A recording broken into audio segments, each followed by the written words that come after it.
On passe à notre focus de ce samedi soir consacré à un phénomène massif, invisible et destructeur, le cyberharcèlement des femmes et africaines en particulier, à travers son documentaire Choc Harcèlement 2.0 Résilience des Africaines connectées. La sociologue, réalisatrice et autrice Haché Ahmed Mustafa dénonce les violences sexistes en ligne, les silences imposés, les tabous culturels qui les étouffent. Un cri d'alarme et un appel d'action. Merci Haché Ahmed Mustafa d'être avec nous. Bienvenue dans votre JTA. Vous êtes sociologue, autrice, réalisatrice tchadienne et le point de départ de ce film, c'est un harcèlement dont vous avez été vous-même la victime. Racontez-nous. Oui, alors, bonjour. Je me suis retrouvée un beau matin avec des vidéos, une vidéo de moi, soi-disant, au passage. Capture d'écran, extraite de cette vidéo qui dit que c'était moi. Et donc de là est parti un buzz sur plusieurs jours. Puis l'annonce de mon suicide à Paris, ça a été vraiment le buzz autour de cela. Et j'ai décidé en fait de dire non, mais de la plus belle manière. C'était soit d'écrire un livre, soit de faire un film. Et j'ai décidé d'en faire un documentaire, mais pas seule. Extrêmement violent, donc vous le dites avec le sourire, mais c'est très très violent, on le voit dans le documentaire. Je propose d'ailleurs qu'on regarde la bande-annonce et on en parle juste après. Ta gueule rentre dans ton pays. Is making money from this deepfakes in Nigeria. Ils ont besoin de te faire mal, ils ont besoin de t'atteindre. Dans le milieu du sport, c'est un gros problème.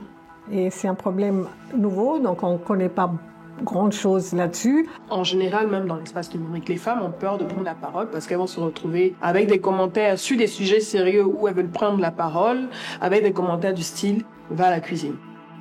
Les individus qui étaient derrière cela ont dit que moi je me suis suicidée en fait en France parce que cette vidéo m'avait humiliée.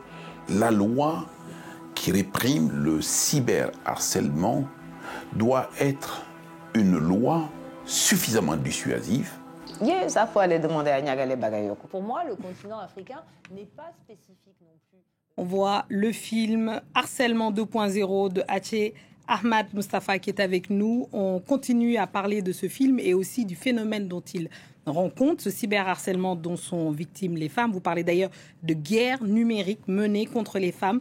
Quelles sont les formes les plus courantes qu'on voit sur le continent africain ? Les formes les plus courantes sont axées sur soit la politique, et d'ailleurs j'ai eu l'occasion un peu de parler avec votre invitée Audrey tout à l'heure. Vous avez vu tout ce qui a été fait, tout ce qu'elle a dit, mais elle aussi, elle me confirme qu'elle a aussi été victime de cyberharcèlement. Donc quand on prend la parole, quand une femme prend la parole sur des sujets liés à la politique, la religion, le sport, elle est toujours attaquée. Et ces formes, c'est vraiment multiforme en fait. Et très souvent, on se rend compte que les harceleurs, quand ils vous attaquent sur votre physique et que ça ne passe pas, ils vont essayer de vous attaquer sur la religion. Et pas plus tard qu'il y a quelques minutes, quand j'étais dans le taxi en venant, ils ont voulu m'attaquer sur un sujet. Vu que je n'ai pas voulu jouer le jeu, ils ont voulu m'emmener dans un jeu religieux. Et là, c'est vraiment ce qui se passe, mais fréquemment pour les femmes sur le net. Alors, sur le continent africain, vous soulignez aussi la spécificité de certaines formes de harcèlement liées, vous avez parlé de la religion, mais aussi avec des traditions, des tabous et des contextes religieux. Comment ces facteurs aggravent justement le silence des victimes ? Il aggrave le silence des victimes parce que très souvent, quand c'est lié au tabou et avec les pesanteurs socioculturelles, je vais vous donner des cas de quelques pays, dans le Tchad par exemple, c'est que les sujets autour de la sexualité sont très tabous.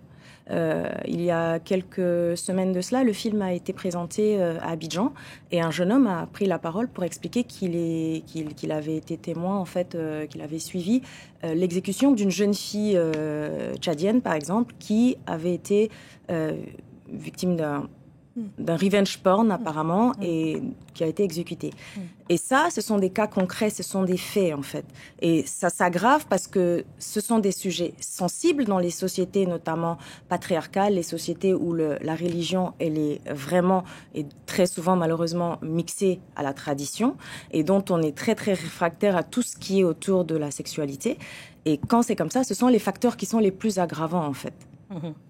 On voit une forme de résistance qui émerge dans votre film, est très beau parce que les femmes parlent et refusent de se laisser abattre finalement. On a plusieurs exemples dans plusieurs pays. Parlons des mesures concrètes, légales, éducatives, numériques. Recommandez-vous justement dans ces pays-là une des intervenantes dans le film, Oumy Nour, qui cyberharcelée, qui est une journaliste sénégalaise qui a été cyberharcelée, qui raconte justement, qui dit mais que peuvent faire les États africains face aux GAFAM, les multinationales américaines qui sont derrière ces réseaux sociaux. On parle évidemment de Facebook, de tous les réseaux sociaux d'une manière générale. Que peuvent faire les États africains? Que peuvent-ils faire? Déjà, les États africains doivent se responsabiliser et s'engager pour pouvoir faire en sorte, parce que ces GAFAM-là, ils ne sont pas créés sur le continent africain, ils ne sont pas créés par des Africains. Ils ne viennent pas de chez nous, si je peux dire ça comme ça. Et donc, c'est vrai que beaucoup vont nous dire, mais dans ce cas, créez vos propres réseaux sociaux, créez vos propres plateformes.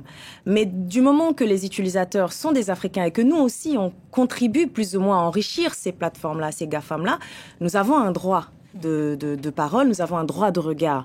Nos États ont un droit de regard. Et donc, les États doivent imposer, en fait, à ces plateformes-là de pouvoir faire en sorte que les mécanismes de protection puissent être à la hauteur des espérances, en fait, des victimes, pour ne pas dire des utilisateurs.